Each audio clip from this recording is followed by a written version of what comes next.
Puspusa naman ang paghahanda ng ating mga kababayan ngayong may isa na namang sama ng panahon sa labas ng Philippine Area of Responsibility. Bukod sa mga pagkain at damit, nakahanda na rin ang mga salbabida, rescue vehicles at iba pang kailangan sa sakuna. Narito ang report ni Victoria Tulad. Sumikat na ang araw pero ang mga taga Roxas District, Quezon City naghahanda pa rin para sa ulan. Ayon kasi sa Pag-asa, posibleng magdulot pa rin ng ulan ang hanging habagat sa mga susunod na araw. May sama pa ng panahon sa labas ng Philippine Area of Responsibility. Kaya nga si Fatima Lubian, inihanda na ang damit ng mga anak sakaling kailanganing lumikas muli. Ilang beses daw nagpabalik-balik sa evacuation center sina Fatima dahil sa pinagsamang bangis ng bagyong Falcon at hanging habagat. Sa kasagsagan ng ulan noong nakaraang linggo, umabot daw ang tubig hanggang sa bubong ng first floor ng bahay na ito. Mabuti na lamang at agad ding bumaba ang tubig matapos ng 2 oras. Ang problema, basta malakas ang ulan kahit walang bagyo o hanging habagat, ay mabilis daw na umaapaw ang tubig mula sa katabing creek.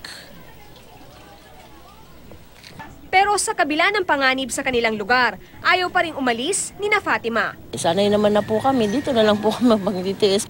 Sa barangay hall, nakahanda rin ang mga gamit pang rescue, gaya ng mga salbabida, life jacket, sagwan at emergency lights, pati rescue boat at rescue vehicles.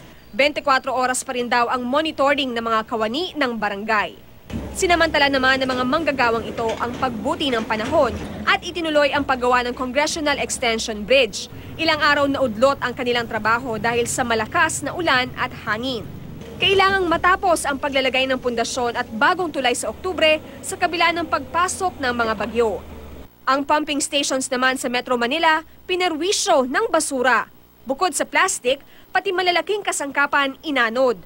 Maliban sa mahigit 50 pumping stations, magdadagdag pa ang MMDA ng 19. Pag dumadaming basura sa pumping station, hindi maka-function ng in its 100% capacity mga pumping stations natin. So kailangan tayong huminto ng pag-pump ng mga tubig baha natin para lang linisin muna yung mga basura. Nakipag-ugnayan na rin sila sa Philippine Reclamation Authority para solusyonan ang kaliwat kanang problema sa lubak sa kalsada. Para sa Unang Balita, Victoria Tulad, reporting.